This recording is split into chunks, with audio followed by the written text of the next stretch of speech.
heridas, cubres mi vergüenza, eres mi alegría, paz en la tormenta. ¿Cómo no adorarte? ¿Cómo no rendirme? Tu amor me devolvió la vida.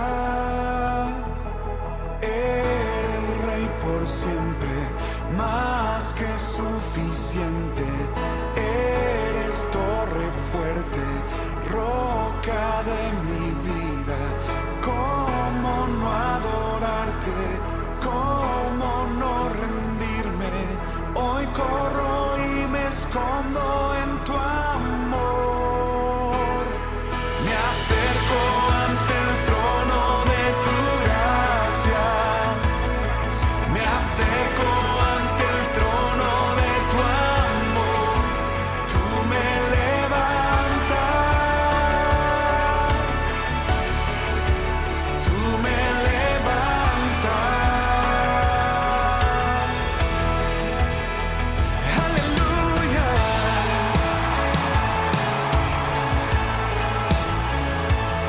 Tú me levantas.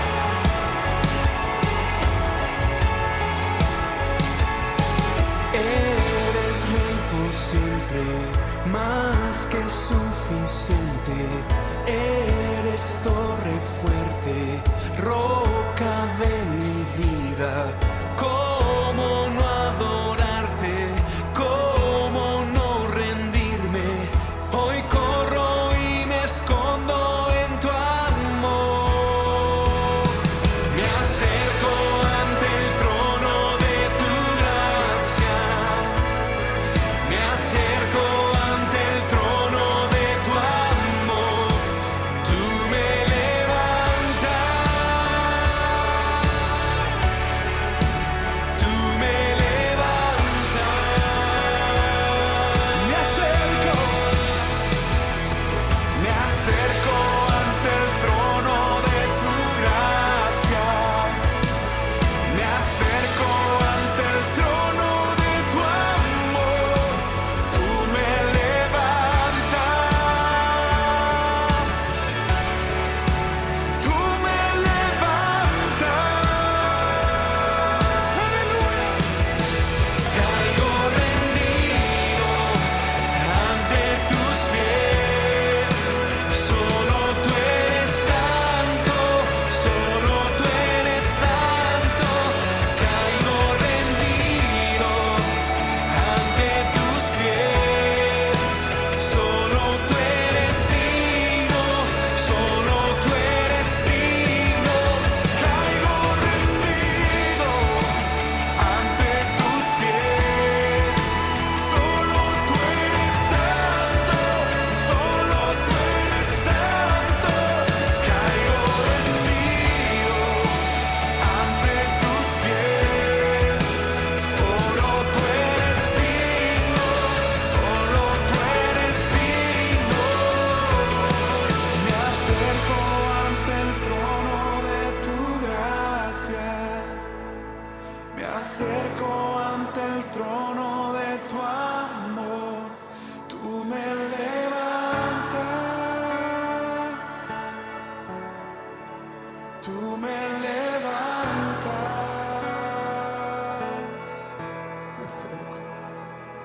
Me acerco ante el trono de tu gracia. Me acerco ante el trono de tu amor. Tú me levantas. Tú me levantas. Oh.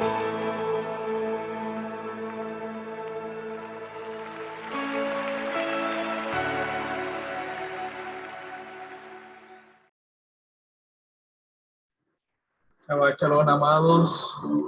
El Eterno les continúe bendiciendo eternamente. Les continúe bendiciendo enormemente para la gloria y honra de su nombre. Shabbat Shalom a todos, bendiciones. Realmente es un gusto realmente después de haber compartido hoy a las 9 de la mañana con nuestro hermano José, esos estudios que son bien buenos sobre los tejilín, sobre los salmos. Creo que uno va aprendiendo mucho más, va lógicamente de alguna manera digiriendo mucha más información y acercándonos más a todo lo que el Eterno nos ha venido lógicamente enseñando para su gloria y para su honra. Realmente es una bendición muy grande podernos encontrar en el día Kadosh, en el día santo del Eterno, y sobre todo glorificando su nombre, exaltando su nombre, aprendiendo de su palabra, orando, alabándole continuamente. Eso nos fortalece cada día más realmente. Vamos a empezar entonces, como siempre, con la oración. En Tefilá vamos a estar en Tefilat, vamos a estar orando, dándole gracias al Eterno. Vamos a clamar delante del Padre este tiempo de oración. Padre, gracias por tu inmenso amor, por tu bondad, amado Abba, Santo de toda la tierra. Te damos la gloria, Señor, te damos la exaltación, te damos la alabanza. Gracias por la oportunidad que nos brinda, Señor, de podernos reunir, de podernos compartir juntos delante de tu presencia a través de tu Santo Espíritu, de tu Ruach HaKodesh, de ese Paracleto que nos consuela cada día, que nos guía a toda verdad, Padre, Rey eterno. Tú eres la roca incorruptible de la vida. Gracias, Señor. Gracias, Padre, por la salvación tan grande, Señor, por cada gota de sangre que derramó nuestro Adón Yeshua. Bendito es su nombre, Señor. Gracias porque a través de los méritos de nuestro Salvador, gracias te damos, Señor, por colocar en nuestra vida esa gracia inmerecida de poder acercarnos delante de tu presencia, de habernos elegido desde antes de la fundación del mundo, que tú nos predestinaste por el puro afecto de tu voluntad, Señor. Colocamos una vez más nuestra familia delante de ti, reconociendo, Señor, que te pedimos que siempre se mantenga un arrepentimiento, que vengas a Techubá, Señor Padre eterno, que podamos regresar a ti, Señor, con humildad, con un corazón contrito, con un corazón humillado delante del Padre, Señor. Gracias, oh Rey eterno. Colocamos en tus manos, Señor, a cada miembro de la congregación, de la quejilación, a sus familiares, a sus amigos. Colocamos en tus manos cada persona que nos escucha a través del canal de YouTube, Señor. O sea, tú tomando control de su vida, de su familia. O sea, tú tomando control de las personas que están enfermas, que están en recuperación, Señor. A ti sea la gloria. Toma control de este país, Señor. Derrama la honestidad, la corrupción. Quebranta la corrupción, Señor Padre amado. Que la honestidad sea encima de esa corrupción, que seas tú levantando realmente una generación llena de principios, de valores, un país cimentado a través de la luz de tu palabra, Padre Santo. Colocaron en tus manos las autoridades, Señor. Igual oramos, Señor, independientemente, porque dentro de la soberanía, Padre amado, ahí estás tú, Señor. Y oramos por la vida del presidente Iván Duque, su familia, del equipo de ministros, Padre amado, del Congreso de la República, Señor. Oramos por cada alcalde, por cada gobernador, Padre Celestial. Oramos, Señor, por toda la ciudadanía. En este momento colocamos en tus manos cada persona en la ciudad de Cartagena, en el país, Padre amado, y cada persona que nos está, obviamente, en este momento escuchando, no importa el país donde se encuentre, Señor, tu mano está bendiciendo, Señor. Gracias, Padre Celestial, por el alcalde William Dow Shaman. Gracias por el gobernador Vicente Ler. Gracias, Padre Celestial, por esta hermosa ciudad de Cartagena, en la cual nos encontramos, para que seas tu Padre amado, colocando cada vez más el sentir de que todos busquemos más de tu palabra, sin rótulos religiosos, sino con un deseo inmenso de obedecerte y regresar a tus mandamientos y a tus mitzvot. Te damos gracias en el nombre poderoso de Mashiach, de Cristo. Amén y amén. Amados, bendiciones. Que el Eterno les continúe bendiciendo, que el Eterno les continúe guardando grandemente para su gloria y para su honor. Bueno, después de esta alabanza, vamos a entrar en la enseñanza de hoy, que está ligado a lo que es la Haftará. La Haftará que vamos a estar viendo, que es la Haftará 9, que está ligado a la paracha, que es Vayeshev, que está en Amós, capítulo 2. Ahí estamos viendo ya Amós capítulo 2. Vamos a estar entonces estudiando a este profeta, al profeta Amós. Entonces, espero que estén ya viendo bien la diapositiva. Estén viendo la diapositiva. Solamente con un pulgar, si pueden ya verla, me hacen la seña del pulgar, si ya están viendo bien la diapositiva. ¿Ya? Entonces, estamos aquí. Entonces, Haftará en la 9, ¿no? Pueden también escribir en el chat, confirmándome que ya están viendo la presentación de la diapositiva. ¿Okay? Bien, Haftará capítulo 9 está ligado a lo que es la parasha Vayeshev, ¿ok? ¿Qué significa realmente? Y se asentó, ¿ok? Y se asentó. Entonces vemos aquí, ya muchos de ustedes han venido trabajando todo el tema del hebreo, y los que también de pronto apenas están acercándose, qué bueno que podamos tener también este espacio. Recuerde que el hebreo es una herramienta de muchas más herramientas que tiene la hermenéutica para poder nosotros acercarnos a esa interpretación de la escritura, sabiendo que hay muchas más herramientas, son alrededor casi 18 puntos hermenéuticos que muchas veces tenemos que aplicar para podernos acercar a esa interpretación, sabiendo que no tenemos el 100% de certeza. Eso tenemos que ser conscientes, y que intentamos con amor, con temor y temblor acercarnos a esa interpretación. Entonces vemos ahí lo que ahí dice Vayeshev. Uno dice inclusive Vayeshev. Entonces vemos ahí la Vav con lo que es el patak, que es el puntico. Entonces ya pueden ver, voy a ir a señalamiento, aprovechar de pronto algunos que no han podido por tiempo en la clase de hebreo. Aquí vemos, ahí le estoy señalando la palabra. Aquí tenemos la primera letra, que es la Vav, con uno de los nikud. Son los nikudos, los punticos con sonidos vocálicos. No son las vocales, sino son los sonidos vocálicos.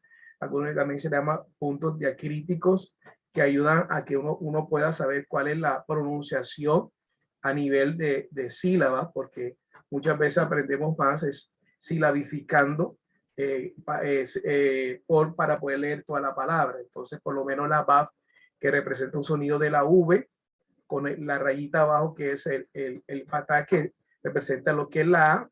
Tenemos después viene la Yod, lógicamente un sonido fuerte, el sonido fuerte del Dagesh, y abajo tenemos lo que es lógicamente el Sere, que es la E. Entonces dice valle.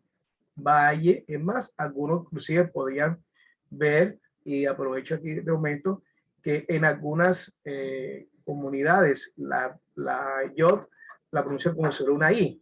Entonces algunos van a encontrar Yerushalayim, otros van a encontrar Yerushalayim. Entonces ahí está alguna diferencia. Entonces valle, tenemos la Shin, ok, la Shin está ahí con el segol, y dice Vayeshev.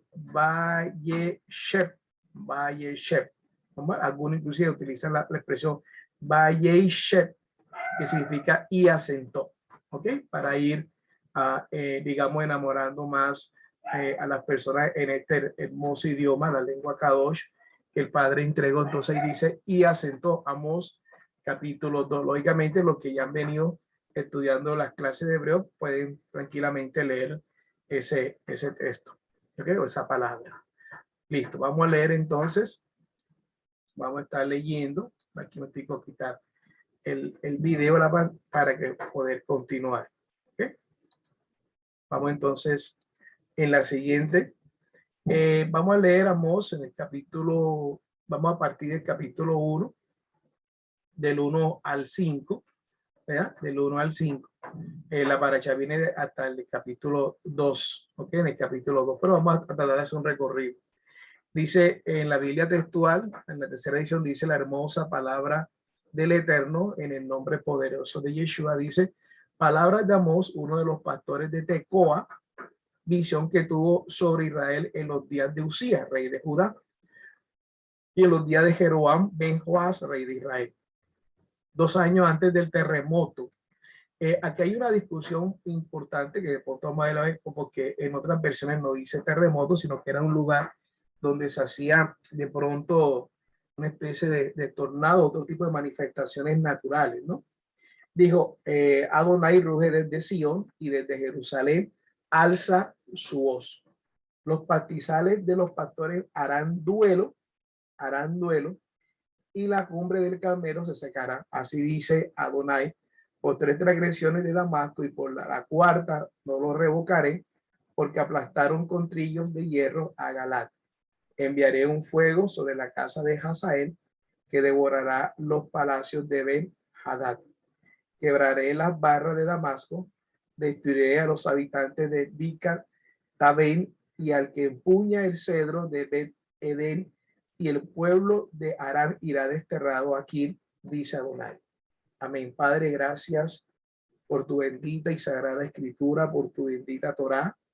Ayúdanos, Señor, a podernos eh, acercando cada vez más a esa interpretación adecuada, pero sobre todo a la obediencia a ella, Señor. Te damos la gloria a ti, toda la cabot, a ti sea la gloria y la exaltación. Colocamos en tus manos nuestro ley, nuestro corazón. Quebranta todo orgullo, Señor, de nuestro corazón, toda altivez, y después nuestros corazones para escuchar y nuestros oídos a tener ese Shema, esa escucha con atención y poner en práctica todo lo que tú has establecido en tu palabra. En el nombre poderoso de Yeshua. Amén y amén. Bien, como siempre, empezamos con lo que es la parte introductoria del libro de Amós. El libro de Amós es la fecha en la cual se data en 760, 750 antes de Mashiach, antes de Cristo. Nos damos cuenta que se viene acercando todo lo que es prácticamente la división de reino, que fue todo este proceso. Está la división de reino, pero en el año ya está dividido el reino en el reino del norte y el reino del sur, para ser más específico, pero se está acercando también el tiempo, el año 722, donde el reino del norte va a ser cautivo por Asiria, ¿ok? Por Asiria. Ustedes saben, toda esa región de la Mesopotamia, que empieza con lo que es Sumer o Sumeria, los acadios, lo que es inclusive Babilonia y lo que es Asiria. Eso es lo que se origina prácticamente en la Mesopotamia, cuando se establece lo que viene siendo la humanidad, el origen mismo de la humanidad, y se reconoce inclusive a los sumerios como de pronto eso es lo que iniciaron más el tema de lo que era la escritura. A los sumerios se reconoce muchas cosas realmente. Lastimosamente el pueblo desapareció, inclusive en Sumer, en lo que es Sumer, aparece lo que es una ciudad llamada Ur, y Ur es donde nace Abraham. Se dieron cuenta lo bonito cuando uno relaciona todo el tema de historia con todo lo que es el contexto bíblico, ¿no? Entonces ya estamos acá, el año 760, 750, donde se establece lo que es el libro de Amós. ¿Okay? El tema es el juicio de Dios, está a punto de caer sobre Israel. Las palabras claves son juicio, rectitud, justicia. ¿Okay? El autor se otorga a Amós. Realmente ahí vemos lo que es la letra. Ve que ahí no tenemos los Nikudot. Podría lógicamente ser muy complejo para poderlo establecer. Realmente aquí iría lo que era el Kamatz, y arriba lo que era el Jolán, y ahí sí dice Amós. Ahí no pueden prácticamente leer. Aquí, sería así, la Ayi sobre el Kamatz. Lógicamente lo que ustedes están viendo es la Men. Okay, la Men. Están viendo la va con el puntico que forma la O, y también viendo la Samek, ¿ok? Que ahí dice Amos, ¿ok? Ahí lo están viendo. Ahí no tenían los nícudos, por eso es muy complejo nosotros, de pronto acá que no somos nativos, poderlo leer, pero ya con el tiempo uno quizás alcanza a leer sin los nícudos. Amos significa el que lleva la carga, o el Señor lleva o sostiene, porque viene de una raíz de un verbo, eso inclusive a manera ya de promocionar ya de pronto en dos Shabbat en la tarde, ya empezaremos un tercer bloque de estudio de lectura donde estudiaremos cómo a través de la raíz de un verbo se va ramificando muchas otras palabras. Entonces la raíz de Amos es carga, o aquel que se ocupa, o el cargado, o en términos acá de nosotros en Colombia, sobre todo en la parte de la costa, el que se pone la camisa, ¿no? El que se pone la camisa. Ese sería el nombre de Amós. Amós, cuyo nombre significa el que lleva la carga, era nativo del pequeño pueblo de Tecoa, en las colinas de Judá. En las colinas de Judá, unos 16 kilómetros al sudeste de Jerusalén. Fue el primero de los llamados profetas escritores del siglo 18 antes de Cristo, antes de Mashiach. Grupo que incluye a Oseas en Israel y a Miqueas e Isaías en Judá. Amón negó haber recibido preparación como profeta profesional, admitiendo ser un pastor y uno que cosechaba higos silvestres. Esto es muy interesante, pero a la vez que saberlo manejar.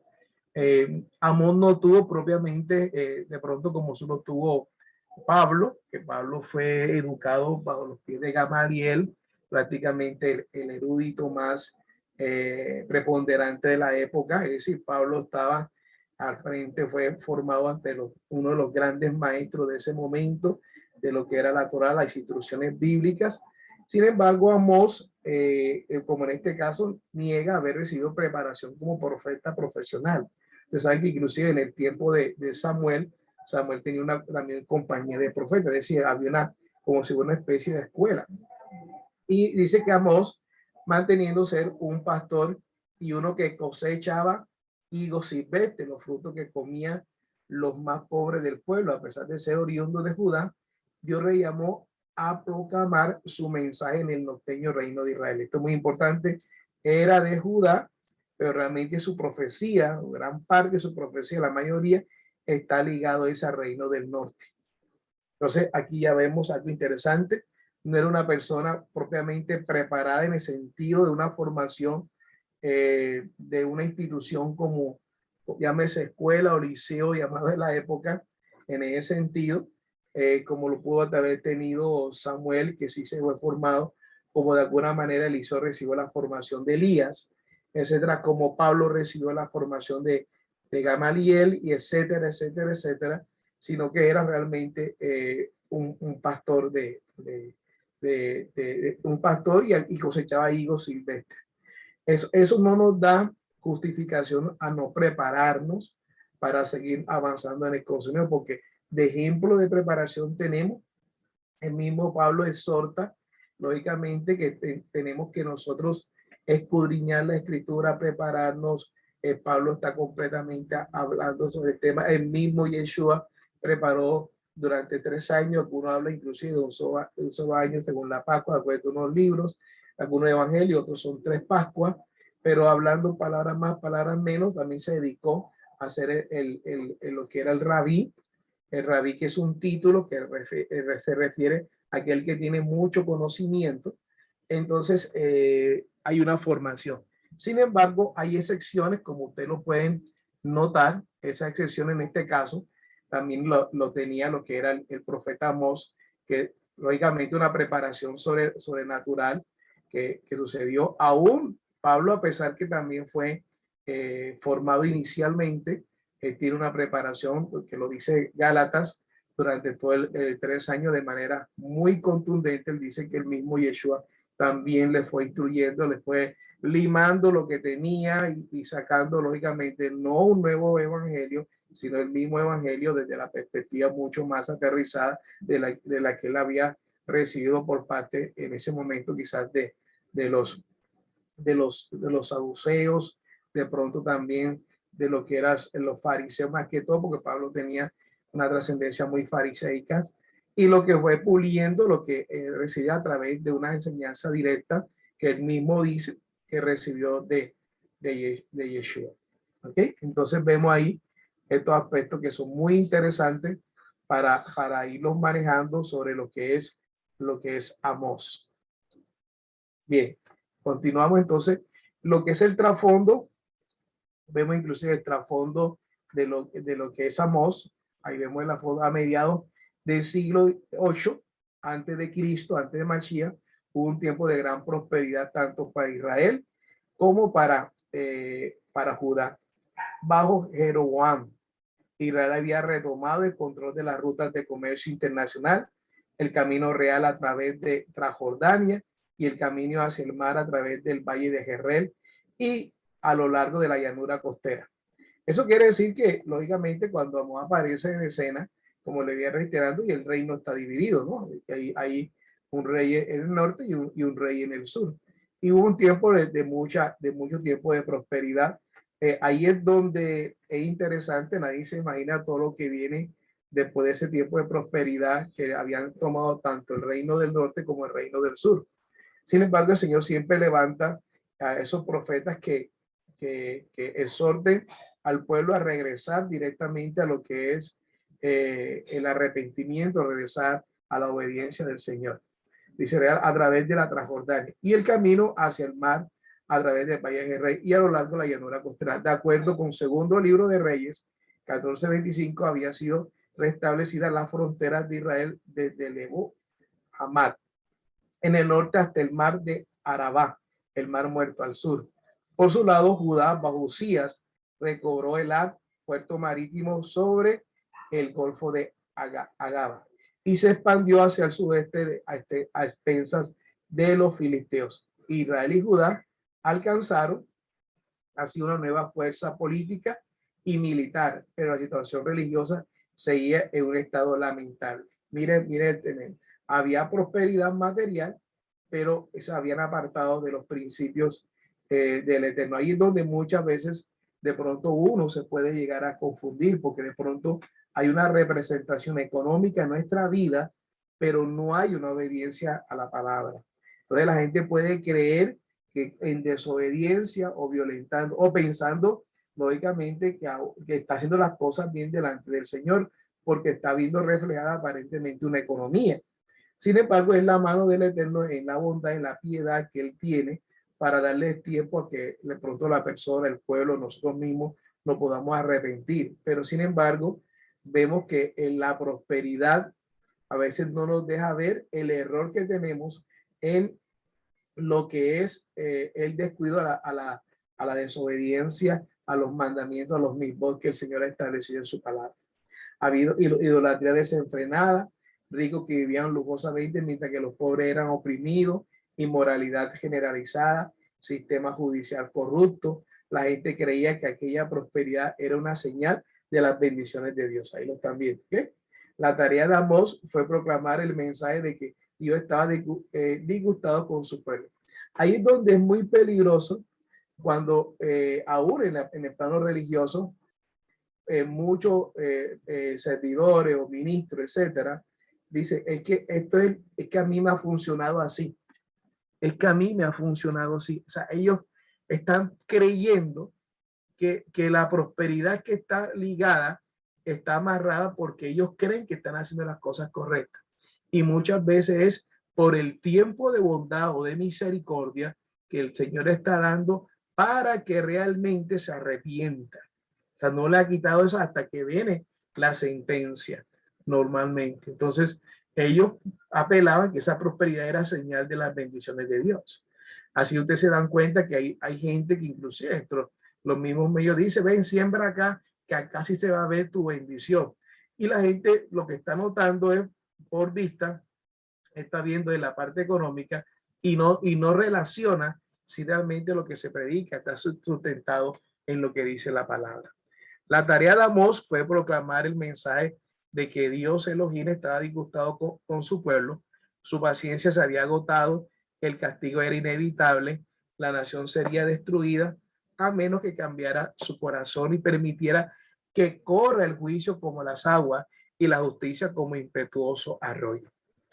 Qué difícil es de pronto para un profeta como Amós poder predicarle a la gente y decirle que están mal y la gente está viendo que tiene prosperidad. La gente que le va a responder, mira, si tenemos prosperidad, Dios nos está bendiciendo. Si uno queda así, sin embargo, Amós está diciendo, no, no, es que esto no es, esta es la bondad del Señor en su misericordia, pero esto le será quitado. Entonces, no, ¿cómo así? Porque la gente está convencida que aún en medio de la desobediencia es Dios quien lo está bendiciendo. Es Dios que le está permitiendo ese lazo, ese tiempo, ese margen de arrepentimiento para no venir esa sentencia. Ahí vemos la compasión del Padre Celestial. Ahí vemos la compasión enorme del Padre Eterno para nuestra vida. La tarea de Amós fue proclamar ese mensaje de Dios disgustado por su pueblo, su paciencia había agotado, el castigo era inevitable, la nación sería destruida a menos que cambiara su corazón y permitiera que corra el juicio como las aguas y la justicia como impetuoso arroyo. Por eso le decía muchas veces a ustedes, cuando hay escasez, cuando hay, lógicamente, cualquier tema de pronto que la gente ve, la gente es más fácil que la gente comience a profetizar inmediatamente un tema sobre una sentencia de juicio. Y la gente es más fácil que lo vea porque la circunstancia física lo amerita. Pero cuando hay abundancia, que es donde la palabra, entonces ahí viene y dice, viene este tiempo, entonces la gente no lo ve. Por eso es fácil cuando la gente camina más por vista que por obediencia a la escritura. Entonces, vemos ahí esos detalles que son muy interesantes. Por eso la escritura dice, cuando digan la gente paz y seguridad, vendrá destrucción repentina. Entonces, a pesar de las dificultades que se pueden ir generando, a pesar que la economía ha venido restableciendo, pero también hay indicios de algunas de dificultades económicas que se van a presentar, nos damos cuenta que lo que nos toca es mirar en la escritura la presencia del Eterno, porque en muchos momentos de escasez, la gente pensó que era el momento en el cual ya se iba a restablecer todas las cosas. Pero la escritura dice, cuando ven, digan paz y seguridad, es decir, que todo esté completamente nada, es como cuando decía Noé, va a llover, está viendo la gente, el sol bien, tranquilamente el sol tranquilo, o sea, es como un mensaje contrario. Es lógico que cuando hay una escasez la gente venga y diga que es juicio de Dios, tal cosa, tal cosa, tal cosa. Porque el mensaje está ligado a una circunstancia visible, visible. Por eso uno no puede dejarse engañar por todo lo que hay, obviamente, en las redes sociales. Sino que uno tiene que ir a la palabra, directamente, ir a la palabra, y sobre todo que muchos de los aspectos de las redes sociales son solamente opiniones.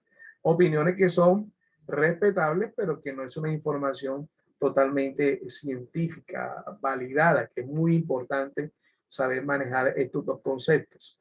Uno encuentra en las redes sociales lo que quiera, lo que bien le puede parecer, o como siempre le había enseñado ese sesgo de confirmación, o buscar simplemente las personas que están de acuerdo con uno y para reafirmar ese sesgo de confirmación.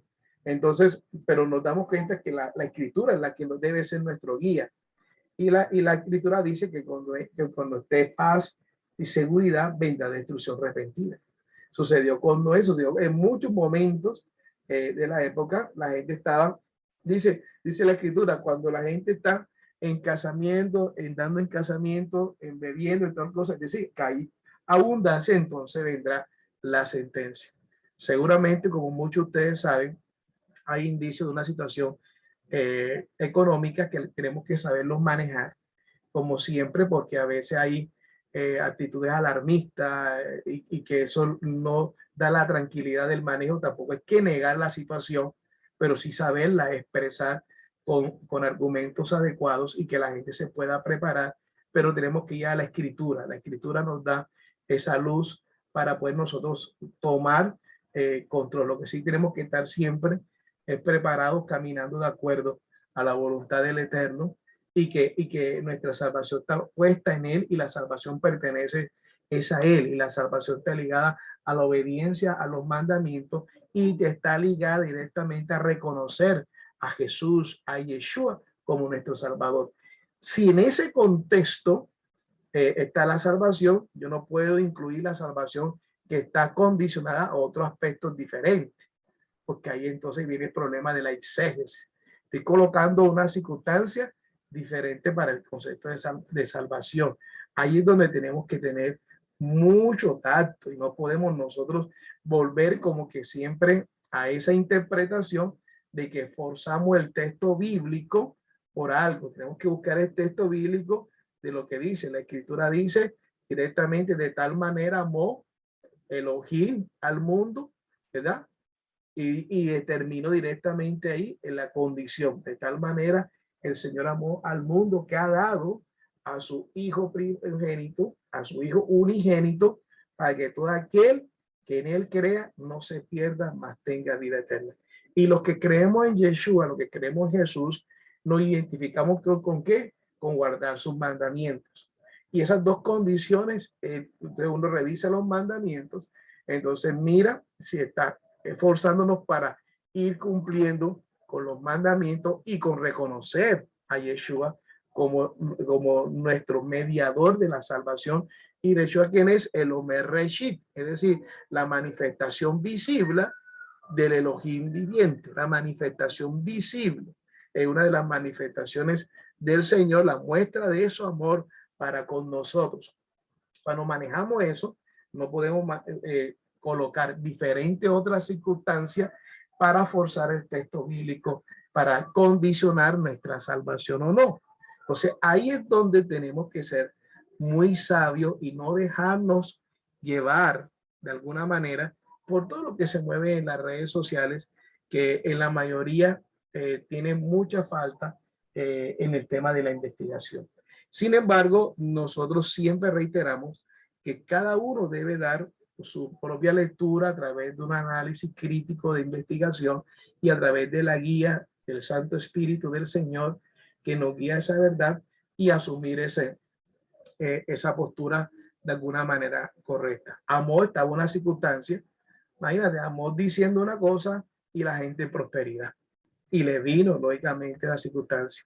Noé diciendo una cosa y la gente estaba muy tranquila, estaba en medio de su prosperidad, tomando, haciendo de todo, y le vino precisamente un juicio de parte del Eterno. Ahí es donde tenemos que interpretar mucho mejor la escritura, porque siempre durante la historia ha habido un momento fuerte donde lógicamente la gente sale a la luz de que es el momento de la restauración de todas las cosas.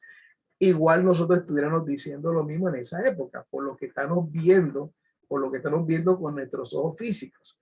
Sin embargo, todo ese tiempo ha pasado, inclusive desde la época misma de Nerón, todas las circunstancias, y vemos que aún estamos en el siglo XXI y se mueven muchas circunstancias parecidas desde la pandemia, desde la escasez, pero independientemente tenemos que estar siempre preparados, cualquiera que sea el momento de prosperidad o de escasez, siempre tenemos que estar anhelando la venida de nuestro Salvador y caminando en obediencia al Eterno, porque los tiempos son de Él. Los tiempos realmente son de Él. Ustedes saben en la historia cuántos han equivocado las personas con respecto a la fecha de cuándo viene Yeshua, etcétera, etcétera. Entonces no podemos entrar en esa misma dimensión. Y en la fecha, como ya no he hablado, Amón profetizó durante los reinados de Usías de Judá, 792-740 antes de Mashiach, antes de Cristo, y Jeroboam II de Israel, 793 a 753. ¿Ok? Entonces, su ministerio se desarrolló entre los años 760 y 750 y parece que duró menos de 2 años. ¿Ok? El libro de Amós es básicamente un mensaje de juicio sobre las naciones, oráculos y visiones de juicio divino sobre Israel. Su tema central es que Israel ha roto su pacto con Dios. Recuerden que Amós nace en Judá, pero su ministerio se desarrolla para el reino del norte. ¿Ok? Este Israel viene siendo el reino del norte, no toda la nación.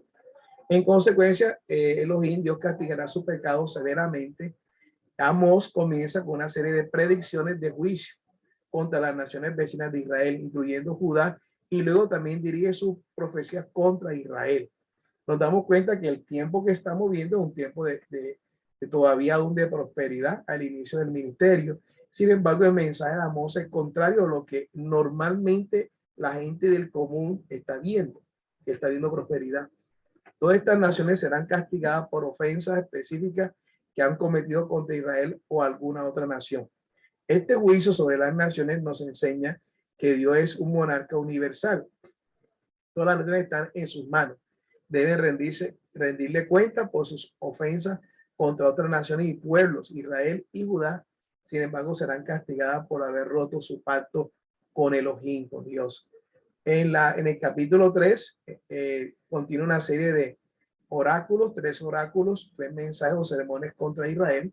Esto incluye la amenaza del exilio, la tercera sección, que del 7 hasta el 9 ofrece una serie de 5 visiones de juicio, en dos de los cuales Dios reitera, y finalmente Amós predice la restauración.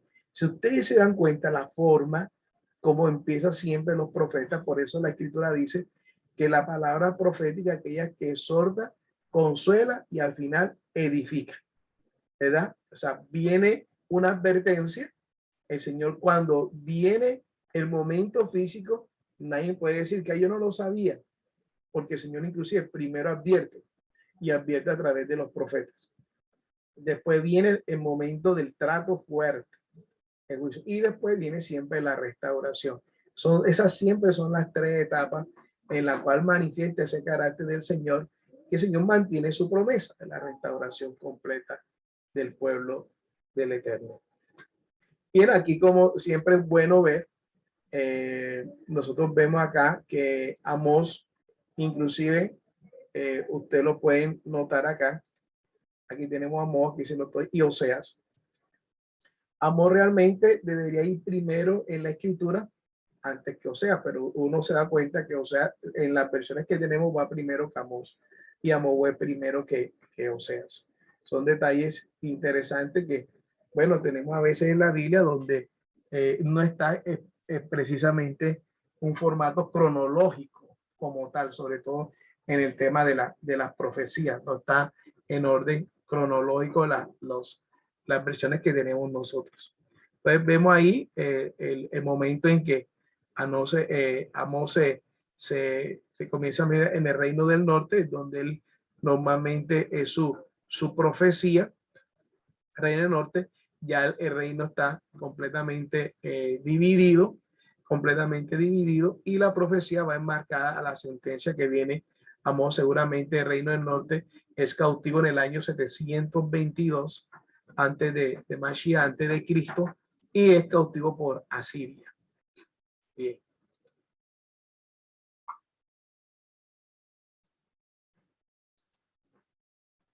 Entonces, el juicio contra las naciones dice que como primer aspecto, aquí vemos, dice ahí en la escritura, palabra de Amós, uno de los pastores de Tecoa. Aquí hay una palabra que es muy interesante, sobre todo al inicio de la palabra pastores. Algunos inclusive relacionan esta palabra con la palabra Nokdim. Aquí se la voy a escribir un momento. Nokdim. Esta palabra Nokdim, que tiene que ver con Nokdim, es una palabra que está muy ligada a una palabra que nosotros conocemos, que es Nikud. Nikud. Recuerda que Nikud son los puntos o las marcas vocálicas. Entonces algunos relacionan que la palabra Nokdim eran los que marcaban o los que apuntaban o señalaban, o los marcadores. Pero marcadores ¿de quién? Del ganado. Del ganado. Es decir, no siempre quien le colocaba un sello al ganado, que marcaba el ganado, era el dueño, era otra persona. Entonces es posible que algunos discutan siempre que la palabra ahí, pastores, no debió ser colocada, sino la palabra aquellos que sellaban o colocaban el sello al ganado como tal. Sin embargo, vemos que en muchas otras versiones aparece la palabra pastores de Tecoa. Eso quiere decir, si vemos que son los marcadores, vemos que la condición de Amós es mucho más humilde, porque de pronto el pastor tenía una posición diferente, seguramente era a veces el dueño del rebaño, pero a veces el Nogdi era una persona contratada por estos pastores para que le colaborara para sellar o colocarle el sello al ganado para que identificarlo en el caso que se perdiera. Dice visión que tuvo sobre Israel. Bueno, ahí seguimos aprendiendo. Que tuvo sobre Israel en los días de Usías, rey de Judá, y en los días de Jeroboam ben Joás. ¿Ok? Rey de Israel, 2 años antes del terremoto. ¿Okay? Ahí dice terremoto, algunos hablan de que era realmente otro digamos, efecto de la naturaleza como tal. Dijo, Adonai ruge desde Sion y desde Jerusalén, alza su voz, los pastizales de los pastores harán duelo y la cumbre del Carmelo se secará. Así dice Adonai, por 3 transgresiones de Damasco y por la cuarta no lo revocaré, porque aplastaron con trillos de hierro a Galat. Enviaré un fuego sobre la casa de Hazael que devorará los palacios de Ben-Hadad. Quebraré las barras de Damasco, destruiré a los habitantes de Bicat-Aben y al que empuña el cetro de Bet-Edén, y el pueblo de Aram irá desterrado. Aquí dice Adonai. Aquí vemos lógicamente la población que donde estamos ahí haciendo referencia. Aquí tenemos Betfage directamente. Tenemos aquí se quita Jericó, es prácticamente una de las ciudades más antiguas del mundo, Jericó, y vemos ahí las demás ciudades donde el entorno de lo que era directamente Israel en ese momento. Bien. Seguimos entonces. Bien, en el segundo libro de Samuel,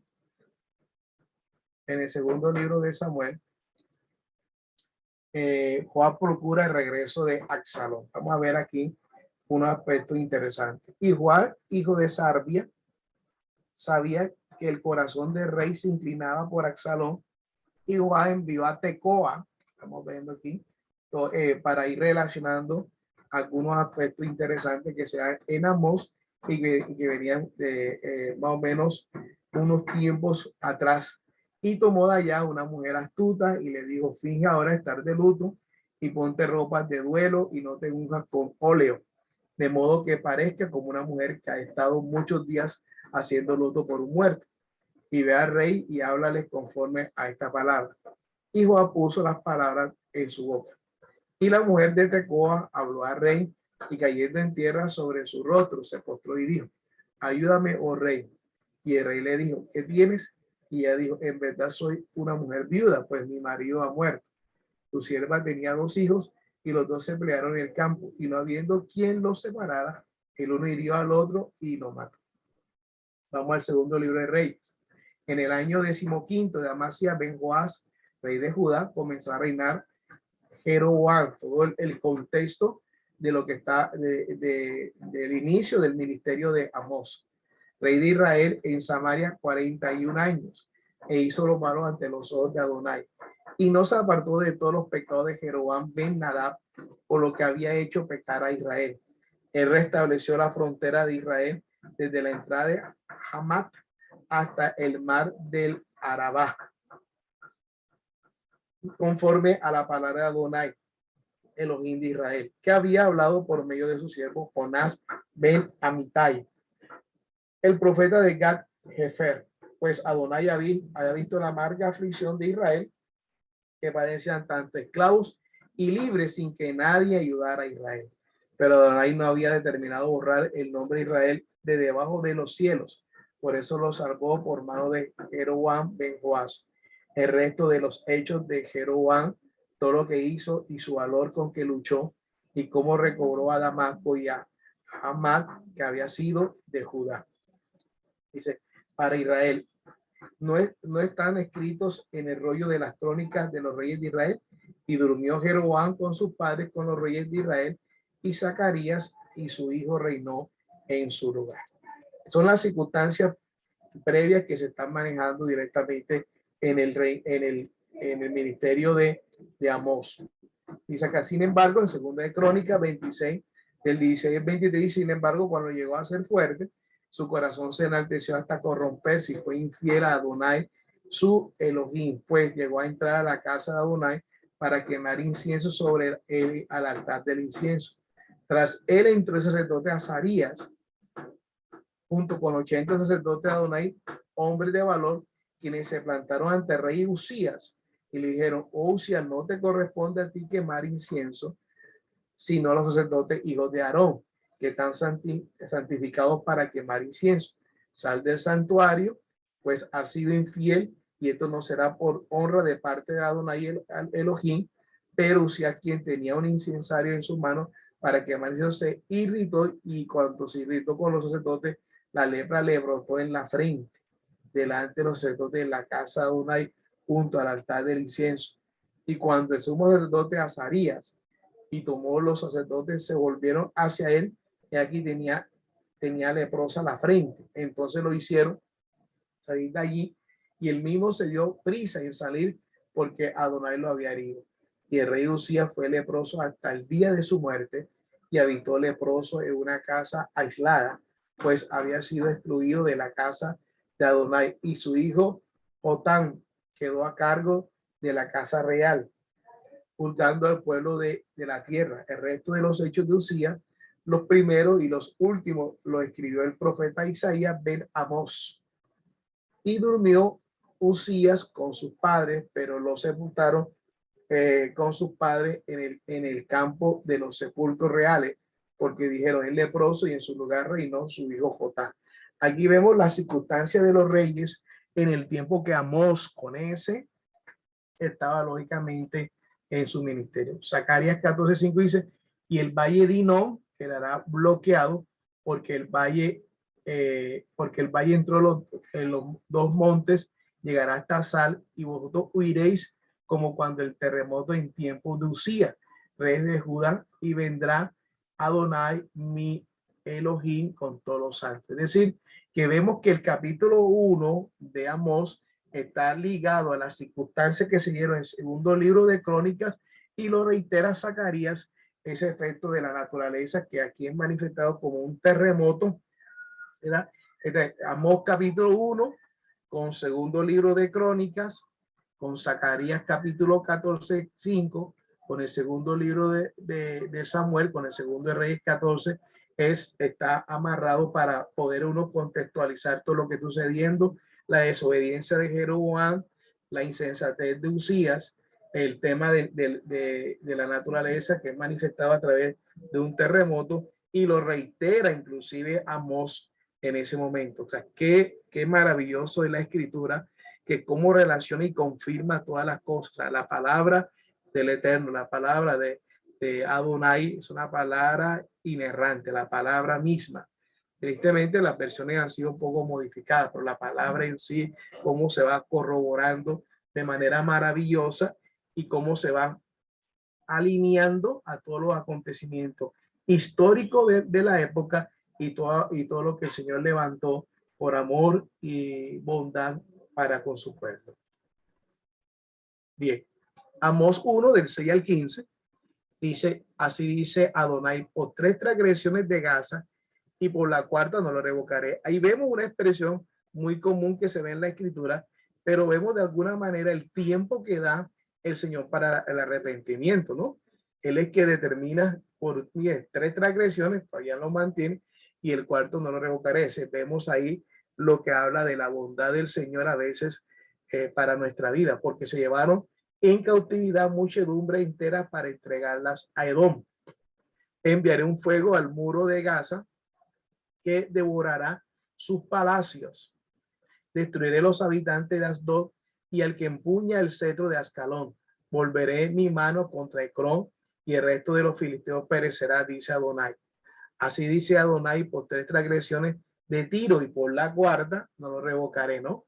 Ahí vemos siempre esa expresión que se reitera una y otra vez, porque entregaron multitudes a Edom y no recordaron el pacto fraternal. Ya saben que Edom, lógicamente, está agarrado a Esaú, ¿no? Y lo habíamos explicado anteriormente, aún con la palabra Adán. Dice, enviaré fuego sobre los muros de Tiro, que devorará su palacio. Así se Adonai por 3 transgresiones de Edom, y por la cuarta no lo revocaré, porque persiguió con espada a su hermano y no tuvo compasión, porque su ira desgarra continuamente y retiene su saña para siempre. Aquí vemos inclusive con la paracha pasada y con la enseñanza pasada la relación que existía entre Esaú y Jacob directamente. Dice, enviaré un fuego sobre Temán que devorará los palacios de Bosra, así dice Adonai, por 3 transgresiones de los hijos de Amón, y por la cuarta no lo revocaré, que para ensanchar su territorio rajaron por el medio de las mujeres, por el medio a las mujeres preñadas de Galad. Encenderé pues un fuego a los muros de Rabá, que devorará sus palacios entre el alarido del día de batalla, entre la tempestad del día huracanado.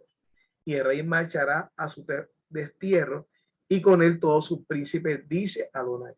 Entonces viene ya el capítulo 2, donde ya más que todo en el versículo 6 en adelante empieza lo que es la Haftará, que es la conclusión de lo que viene siendo la paracha. Dice, así dice Adonai, por 3 transgresiones de Moab, y por la cuarta no lo revocaré, porque quemó los huesos del rey de Edom hasta calcinarlo.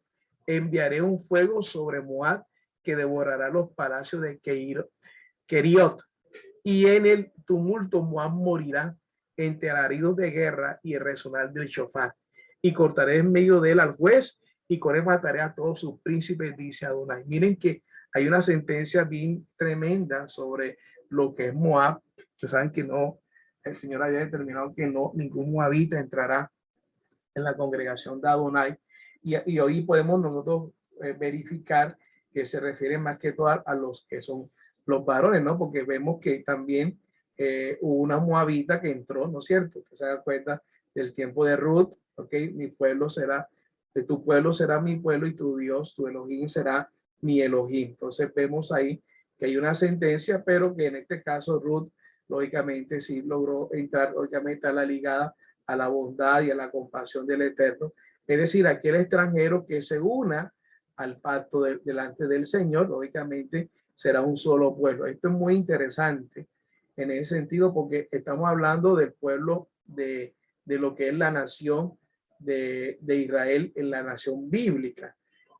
Una cosa muchas veces está ligado al Estado moderno de Israel, que muchos de esos son nativos, lógicamente, de todo lo que es el pueblo del Eterno, pero hay cosas que tenemos que diferenciar, porque a veces nosotros intentamos seguir más a lo que es la práctica del Estado moderno de Israel, y no la práctica de lo que el Señor ha estado estableciendo a Israel bíblico, que son dos cosas que tenemos que saber diferenciar. El Estado moderno de Israel tiene, lógicamente, sigue las fiestas bíblicas y tiene sus fiestas nacionales, establecidas por ellos, establecidas, lógicamente, por cuestiones de rabinato que ellos manejan.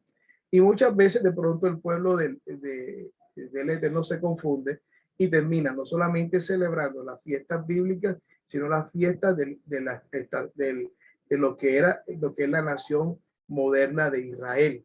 Ahí es donde tenemos que tener de pronto cautela, porque tenemos que identificar cuáles fueron las fiestas que el Señor en su soberanía estableció para el pueblo del Eterno, el pueblo que está disperso entre los 4 puntos cardinales, y que ya han sido la gran mayoría identificados, ya no están perdidos, en el sentido de que si ha sido rescatado, no están perdidos. Lo único que están en los 4 puntos cardinales, los que aquellos que regresaron a lo que es la obediencia de la Torá, ya no están perdidos. O sea, fueron de las ovejas perdidas de la casa de Israel, pero ya no son de las ovejas perdidas. Perdido es cuando ya tú no estás en pacto, cuando tú no estás reconociendo a Mashiach directamente, ¿verdad?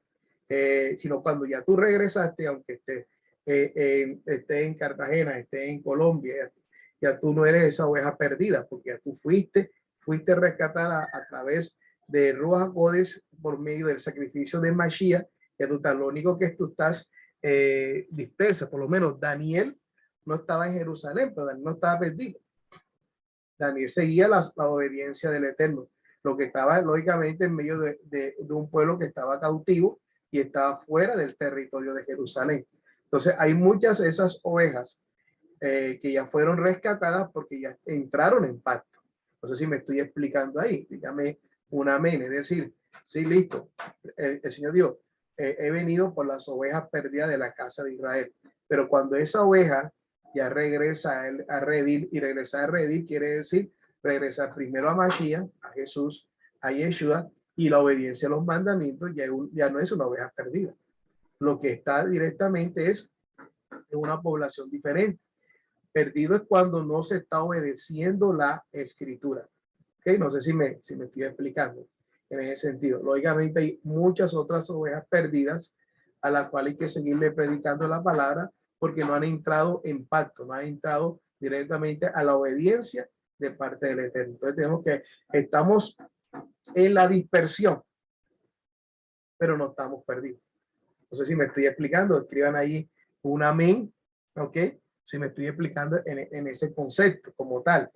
Por eso mucha gente a veces cuando dice, lo que pasa es que a veces son expresiones coloquiales nomás, no tiene que ver con lo espiritual, porque a veces uno dice, que tú estás perdido. Entonces la gente dice que, no, perdido está el diablo, no, pero estaba hablando que había extraviado y nadie sabía dónde estaba, no estaba hablando desde el punto de vista espiritual. Lo que pasa es que uno siempre maneja a veces esas concepciones, a veces de la mentalidad religiosa, y lógicamente, punto le incomoda esa palabra, ¿no? Que le digan el concepto de perdido, pero no es perdido desde que no está en pacto, sino lógicamente que la gente no sabía en tu familia dónde tú estabas. Entonces, una vez uno utiliza una expresión, ¿no? Lo que pasa es que no sabían dónde estaba, tal vez extraviado en ese sentido. Pero ya en el contexto de lo que habla es que estamos en la diáspora, estamos en la dispersión, pero no estamos perdidos porque ya entramos en la señal de pacto y estamos esforzándonos, o el Señor nos está esforzando para obedecer los mandamientos del Eterno.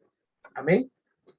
Entonces, vemos ahí esa gran diferencia. Entonces, vemos acá, y cortaré en medio de él al juez, y con él mataré a todos sus príncipes. Está hablando de los que son de Moab. Bien, seguimos. Ok.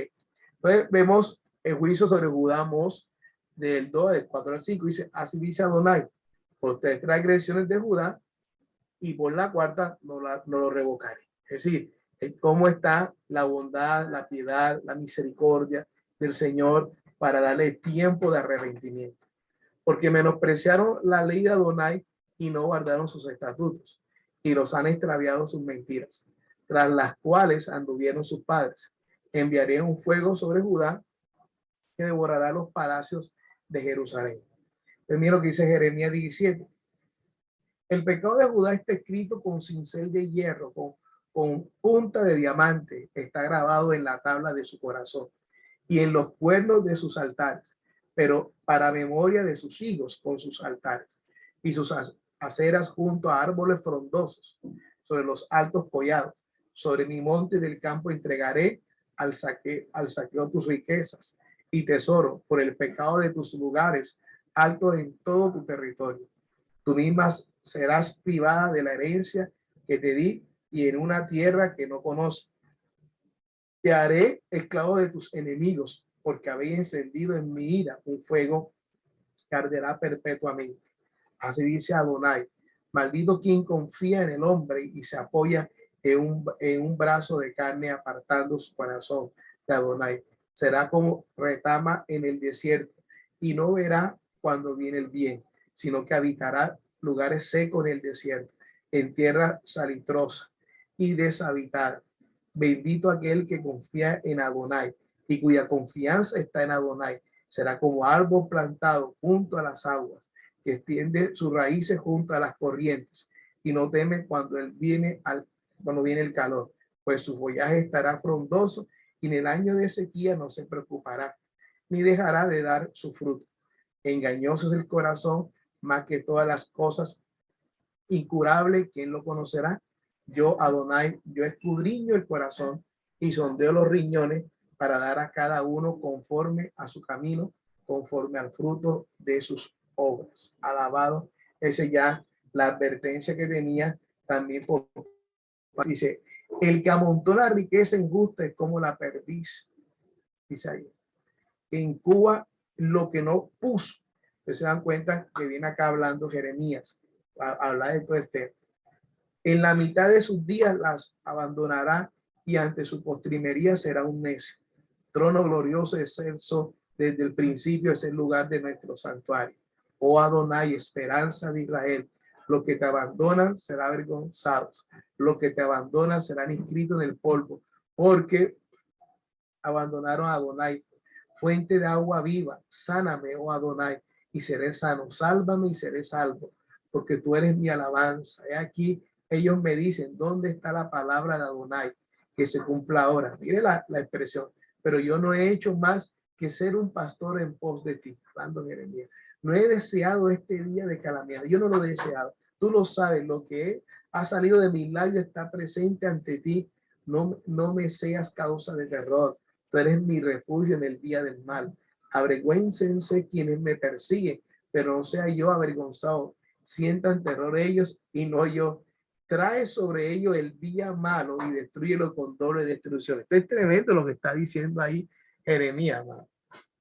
El celo que tiene Jeremías de las cosas, mira lo que lo hacen llevar, mira lo que sigue diciendo. Así dice Adonai, ve y ponte de pie en la puerta de los hijos de este pueblo, por lo cual entran y salen los reyes de Judá en todas las puertas de Jerusalén, y dile, oíd el oráculo, la palabra que viene revelada de Dios, de Adonai, oh reyes de Judá y Judá todo, con todos los habitantes de Jerusalén, que entraréis por estas puertas.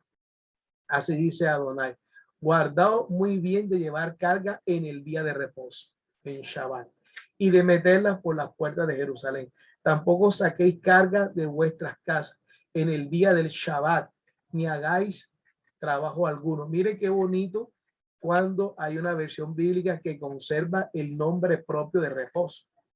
Oh, qué interesante. Es más fácil, que ustedes se han dado cuenta, de pronto que las personas puedan cambiar de pronto de domingo a sábado.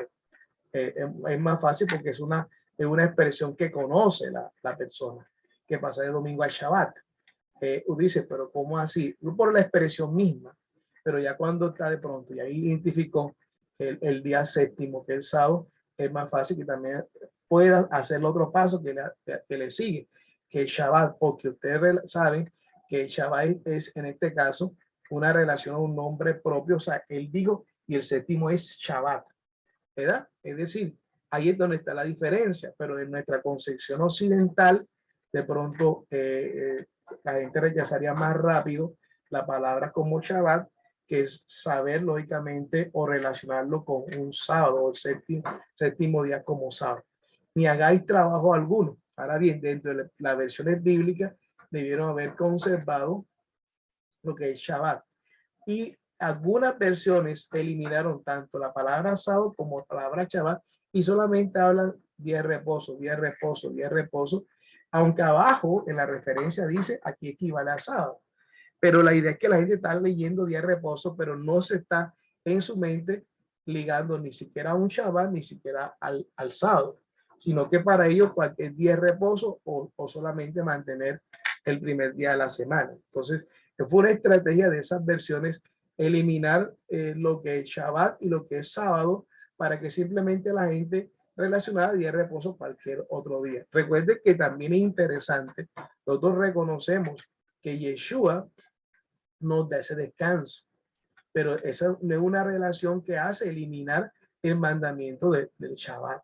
Entonces la gente relaciona muchas veces que como el Señor dijo, yo soy el que la carga porque yo te doy descanso. Entonces la gente relacionó que ya con esa expresión el Señor eliminaba el día de reposo y eso es muy raro. Es más, la persona puede, digamos, guardar Shabbat, pero si no entiende también que Yeshua es su reposo, es posible que tenga un Shabbat cargado. Guardó físicamente el día, pero no está manejando en las circunstancias espirituales lo que representa Yeshua para nosotros. Recuerden que también representa lo que él hizo en el madero. Nosotros descansamos en él por la sentencia de muerte que teníamos nosotros. Pero sin embargo, la gente relaciona esa expresión mal, como si ya prácticamente no se le diera importancia a lo que el Señor estableció. Recuerden que el Señor no cambia, y menos que Mashiach, Cristo, vino a reafirmar las mismas instrucciones del Señor. Dice, ni hagáis trabajo alguno, sino santificad el día del Shabbat, como lo ordené a vuestros padres. Aunque ellos no escucharon ni inclinaron su oído, sino que se endurecieron en su servir para no escuchar ni recibir corrección.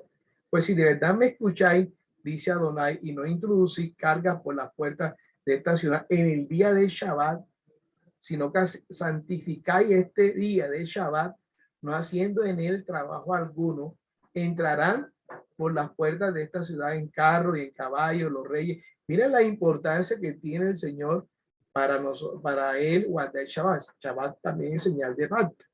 Y en caballo los reyes y príncipes que se sientan en el trono de David. Ellos y sus príncipes, los varones de Judá y los habitantes de Jerusalén, y esta ciudad será habitada para siempre.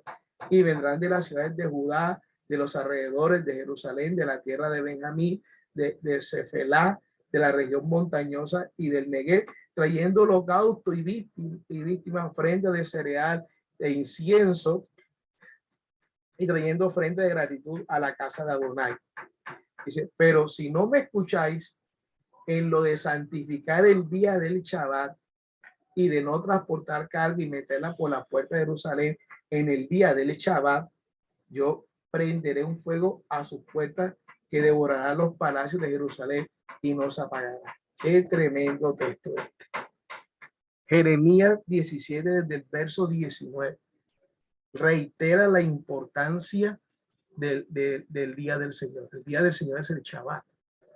Ya, es el Shabbat, el séptimo día. O sea, nadie, ninguna institución, ningún credo tiene ninguna autoridad para cambiar lo que el Señor estableció. Aleluya.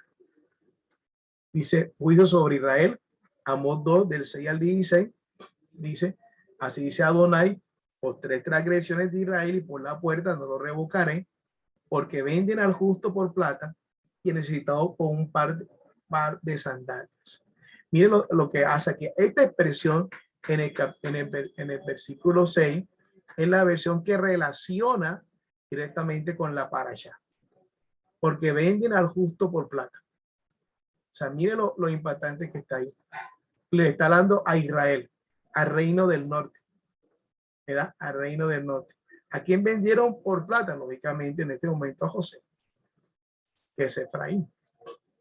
José, que de ahí sale Efraín, Manasés y Efraín, para decir el norte.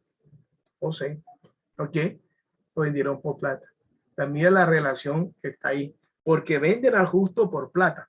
Aquí, lógicamente, la palabra justo, voy aquí a hacer, digo, para que raye un poquito usted ven la palabra que es sadik. La palabra sadik es una voz pasiva que realmente, entonces aquí no hay justo ni siquiera uno. Y está hablando de aquel que se esfuerza por practicar la justicia ligada a quién, a Adonai. O sea, a Adonai le inquieta el corazón para aferrarse al pacto y se esfuerza, y Adonai lo esfuerza para practicar la justicia. ¿Ok? Porque esa palabra muchas veces la interpreta como si fuera un sustantivo y es una voz pasiva, como aquel que ha hecho o que practica la justicia por la fidelidad al Señor. Recuerden que no hay justo ni siquiera uno, ¿verdad?